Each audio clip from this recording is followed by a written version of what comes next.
My girlfriend filed a restraining order, claiming I was emotionally abusive for questioning her spending. I didn't fight it, just closed all the accounts and canceled the lease I was guaranteeing. Her lawyer called 72 hours later, pleading to negotiate. I'm 31, male, and was served a restraining order on a Thursday afternoon at my workplace. The front desk called me down, sounding uneasy. A process server handed me the documents with practiced indifference. My girlfriend, Lila, 28, of 3 years, had filed an emergency protective order, alleging emotional and financial abuse. Her proof? Text messages where I asked why she spent $1,800 at a high-end store after claiming she was broke, and an email where I suggested we set a budget. I read it in the lobby. Her claim was that my text, "Hey, didn't you say you couldn't cover your car payment?" after spotting her with new designer boots, was controlling and emotionally manipulative. Her statement was wild. He tracks every purchase I make and grills me about money relentlessly, creating a toxic environment where I fear his reactions. Reality check. She had 4 credit cards in her name that I was paying off. Her apartment lease listed me as guarantor because her credit was terrible. Her car insurance was under my policy. I'd been covering her temporary expenses for 2 years, but apparently asking one question about her spending was abuse. The order demanded I stay 100 yards away, with no direct or indirect contact, effective immediately. I didn't argue, call, or text. I went back to my office, opened my banking apps, and got to work. Within an hour, I'd canceled all 4 credit cards. They were in her name, but I was making the payments, perfectly legal to stop. I removed her as an authorized driver from my insurance, contacted her apartment complex to withdraw as lease guarantor, 30 days notice required, stopped the automatic transfers I'd set up for her expenses, changed my Netflix, Hulu, Amazon Prime, and Paramount Plus passwords, removed her phone from my family plan, effective next billing cycle. The apartment situation was notable. I wasn't a tenant, just the guarantor. The property manager, Carla, was surprisingly cooperative. If you're stepping down as guarantor, she'll need to qualify independently or find a new guarantor within 30 days. What if she can't? She'll need to move out or face eviction. Perfect. I documented everything, saving confirmations to my personal email. Then I returned to work. Had a client meeting at 3 p.m., crushed it. That evening my phone was silent, unnervingly silent. The restraining order worked both ways. She couldn't contact me either. Update 1. Saturday morning, 8 a.m., my phone rings. Unknown number. It's a lawyer, Daniel Kessler. Mr. Carter, I represent Miss Lila Monroe. There's been a misunderstanding with the protective order. What misunderstanding?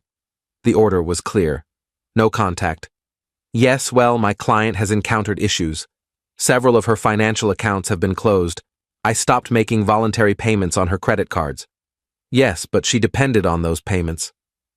Then she should have considered that before filing a restraining order claiming I was abusive for questioning those payments. Silence. Mr. Carter, surely we can find a solution. My client is open to amending the order to allow financial discussions. No need. I'm fully complying with the order. No contact means no contact, including no financial support. But the lease. I've given proper notice to withdraw as guarantor. That's with the property management, not her. This is retaliatory. This is compliance. She said my financial involvement was abusive. I'm removing myself from the abusive situation. Isn't that what she wanted? He mumbled about bad faith and financial abuse. Daniel, she filed a legal document calling me abusive. I'm honoring her wishes by staying away entirely. Enjoy your weekend, I hung up. 20 minutes later, texts poured in from her friends. I didn't read them, just screenshot them. Violating a restraining order cuts both ways. They were contacting me on her behalf. Update 2. Monday morning brought chaos. First, an email from Daniel. A formal letter demanding I resume financial support during this transition period. My reply was short. Per the restraining order, I cannot have any contact or relationship with Ms. Monroe. Financial support would constitute a relationship. Please advise your client I'm fully complying with the court order. Then came the social media storm, not the typical kind. Lila's best friend Mia posted on Instagram, "When toxic men use money to control women after being called out for abuse, part financial abuse, part narcissistic manipulation." But Mia slipped up. She shared screenshots of Lila's texts to her. "He canceled everything. I can't even watch Hulu. I told you the restraining order would make him notice, but now he won't pay my cards. The lawyer says he's not legally obligated, so he can just stop." This backfired hard. Someone sent me the screenshots. I forwarded them to my lawyer, hired Saturday afternoon. The real fun came Tuesday evening. Carla from the apartment complex called. "Mr. Carter, I'm required to inform you that Miss Monroe hasn't provided alternative qualifications or a new guarantor. She has 23 days left. Please confirm my guarantee ends as scheduled." "It will, but she came in today with her mother." There was an incident. "Oh?" "Her mother, Mrs. Monroe, tried to forge your signature on a guarantee renewal form." I sat up. "Excuse me?" "We have cameras and your signature on file. It was clearly forged. We've referred it to our legal team and local police. Wow." Update 3. Lila's mother, Diane, tried contacting me via LinkedIn, professional platform not covered by the restraining order, apparently. Her message, "James, this is absurd. You and Lila had a minor disagreement and now you're ruining her life. Step up and fix this." I didn't reply, just screenshot it. My lawyer, Robert, different from any past stories, was thrilled. She filed a baseless restraining order. Her own texts prove it. Her mother attempted forgery. They're harassing you through third parties. We could counter-sue. Let's hold off. I want to see where this goes. Wednesday brought more escalation. Lila's car was repossessed. Not my doing. She hadn't made a payment in 4 months. She'd been using my money for car payments on other purchases. Without my transfers, she couldn't even make a partial payment to halt the repossession. Mia posted about it. Now he's taking her car. This is abuse. A commenter pointed out, if he's taking her car, doesn't that mean he was paying for it? How is stopping payment on someone else's car abuse? Mia deleted the post. Thursday, Lila's credit cards started declining. She'd maxed them out in 3 days of panic shopping, assuming I'd cave and pay them off like always. Daniel called again. "Mr. Carter, my client is willing to drop the restraining order." "I don't consent to that." "What?" "The order protects her, right?" "I don't want her to feel unsafe. It should stay in place." "But you could agree to mutual dissolution." "Nah, I'm good." I've adjusted to comply with the order. No need to change now. She'll be evicted. "That's unfortunate, but I can't be involved in her housing." That would violate the order he hung up on me. Update 4. The forgery charge became official. Diane Monroe was arrested at her Pilates class. Per the police report, public record, she'd tried forging my signature on multiple documents, not just the lease guarantee. She also attempted to add herself to my car insurance as Lila's guardian, Lila's 28, and tried opening a credit card in my name. That last one upgraded the charges to identity theft.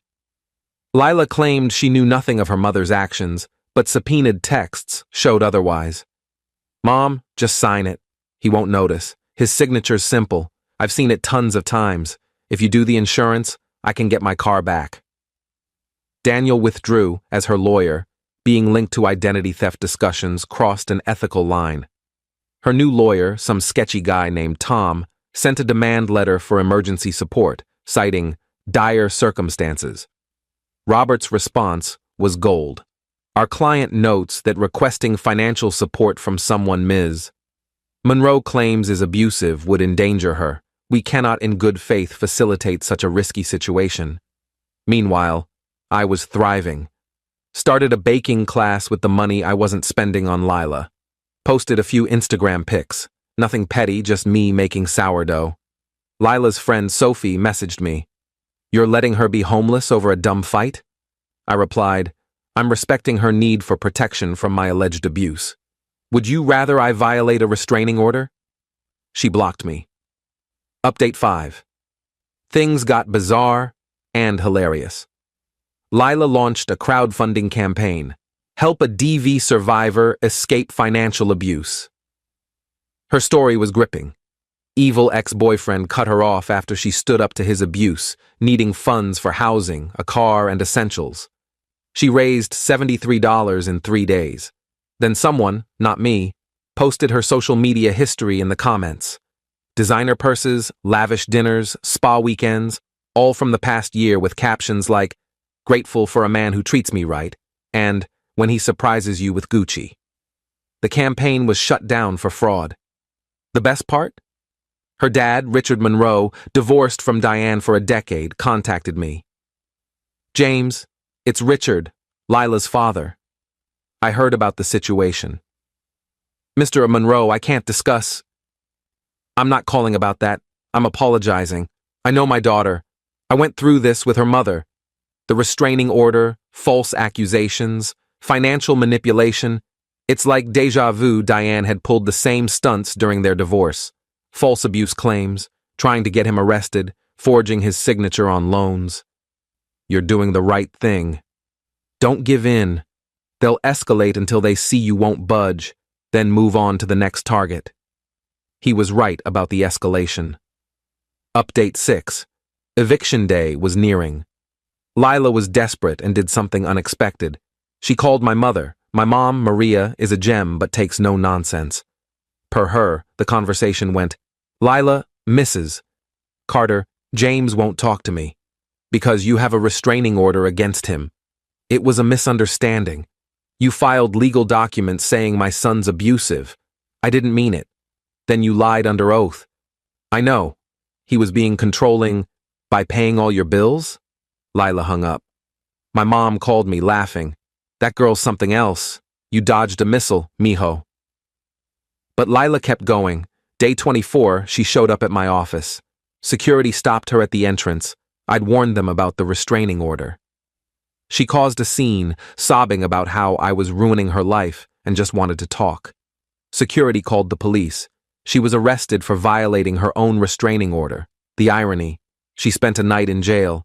Diane bailed her out and promptly held a press conference, seriously, outside the courthouse. 3 reporters showed up, likely expecting a slow news day. Diane ranted about financial abuse in relationships and men using money to control women. A reporter asked, "Ma'am, aren't you under indictment for identity theft and forgery?" "That's irrelevant. You allegedly forged this man's signature to steal money. How's that different from financial abuse? I was protecting my daughter by committing fraud." The press conference ended fast. The footage didn't air but was posted online, going mildly viral in legal circles as how not to handle PR during a criminal case. Carla called with an update. "Miss, Monroe was formally evicted this morning. She has 48 hours to vacate." Did she find new housing? She applied to several places. All rejected her after credit and background checks. The arrest didn't help. I felt a brief pang of sympathy, then recalled her restraining order accusations, and it faded. Final update.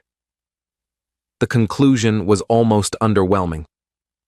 Lila moved in with Diane, who's out on bail, in a cramped 1-bedroom apartment in a rough neighborhood, a big step down from the upscale place I'd guaranteed. The restraining order remains active. Lila tried to have it dismissed, but the judge, noting her violation, kept it in place for both parties' protection. Tom, her new lawyer, made a final plea. "Mr. Carter, Miss Monroe will sign a document admitting the abuse claims were exaggerated if you provide 6 months of financial support for her rehabilitation." Rehabilitation from what? Financial adjustment distress. You made that up. She's suffering from consequences. This is cruel. This is accountability. He gave up. I ran into Mia at a grocery store. She tried to dodge into the produce aisle, but we locked eyes. "How's Lila?" I asked, genuinely curious. Mia looked uneasy. She's working retail, living with her mom. Good for her. She really cared about you. She got scared when you questioned her spending, scared enough to file false abuse claims? That was Diane's idea. She said it'd make you see how serious Lila was about needing space. Space for my questions, not my money. Mia cringed. Yeah, it sounds bad when you say it like that. How else would you say it? She had no answer. Later, I heard through mutual friends that Diane pleaded guilty to forgery, getting probation and community service. Lila's credit score tanked to 420. She's working at a retail store, living with Diane, and dating a new guy. She's already asking for financial help. The restraining order lasts another 9 months. Richard contacted me again. Heard you stood firm. Good job. She's already on to the next guy, Greg or something. Poor guy doesn't know what's coming. As for me, I took the $3,500 a month I was spending on Lila and boosted my retirement savings, started a solid investment portfolio, took that baking class, bought a high-end coffee maker, still had cash left. The restraining order is my favorite ironic keepsake. She filed it to manipulate me into compliance, but it gave me the perfect reason to cut her off entirely. No guilt, no arguments, no slow fade.